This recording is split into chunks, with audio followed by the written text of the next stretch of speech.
Mon nom est Jacques Rassard. Je suis administrateur délégué de la société Value Added Europe. Je m'appelle Mathieu Rassard et donc je suis Value Added Europe. J'ai envie de découvrir Shanghai avec mon fils. D'accord. Et vous y allez aussi dans la perspective de votre société ou Bien sûr, on a beaucoup de contacts justement en Chine. C'est l'occasion de rencontrer aussi les gens à Shanghai, en plus de toutes les rencontres qui sont prévues avec le groupe. Alors, vous venez en Chine avec votre papa, si j'ai bien compris. Et pourquoi est-ce que vous venez en Chine? Pour voir la bourse de Chine et pour voir si je dois placer mon argent en Chine.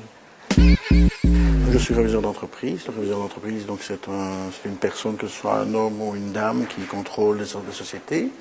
Du fait de mes relations avec mes clients, pas mal d'hommes d'affaires vont en Chine. Donc ils me parlent de voyages en Chine, soit de voyages d'études, soit de voyages pour manufacturer certains produits.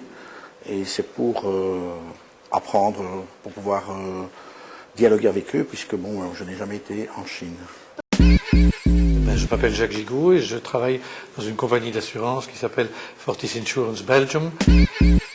La Chine est un pays fascinant que j'ai jamais visité, donc j'ai trouvé que le voyage qu'organisaient l'ECO et Petercam était une occasion d'aller découvrir ce monde et de le découvrir dans un cadre et avec un accompagnement professionnel bien organisé, ce qu'on je n'aurais jamais pu faire en y allant par mes propres moyens tout seul. Donc j'ai pas hésité très longtemps, j'ai répondu tout de suite que je m'inscrivais.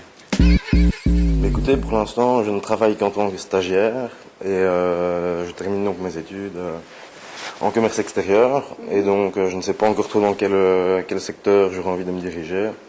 Et donc je me dis que surtout au vu de la conjoncture actuelle, un petit voyage en Chine pourrait être assez instructif. Normalement, la Chine en 2028 sera maîtresse du monde, donc autant de voir comment elle se développe. Et Shanghai a une belle vitrine. La Chine, à mon avis, sera beaucoup plus moderne que l'Europe, parce que la Chine avance à grands pas. On peut voir ça au point de vue technologique, on peut voir ça au point de vue, comment dirais-je, humain. Donc la Chine fait d'énormes progrès depuis quelques années, et je crois que c'est un pays pour lequel il faudra compter. D'ailleurs, ne disons pas que la Chine, c'est l'empire du milieu. Je pense que ce sera certainement un concurrent à ne surtout pas négliger. Donc, intérêt à manifester une attention particulière et à surveiller, essayer de contrôler un peu comme on veut l'évolution de ce qu'il faut. J'espère que le boom chinois continuera parce que j'ai mis 30 centimes dans l'économie chinoise. J'espère que continuera à se développer et j'espère que Geert Noels nous donnera encore quelques tuyaux intéressants pour nous orienter peut-être mieux que ce que j'ai fait ces derniers temps. Apprendre le chinois, là, on a déjà eu une petite démonstration ici, là, tout de suite. Un mot, à la limite, pas ça. Pour des phrases complètes, ça devient plus difficile, mais pourquoi pas.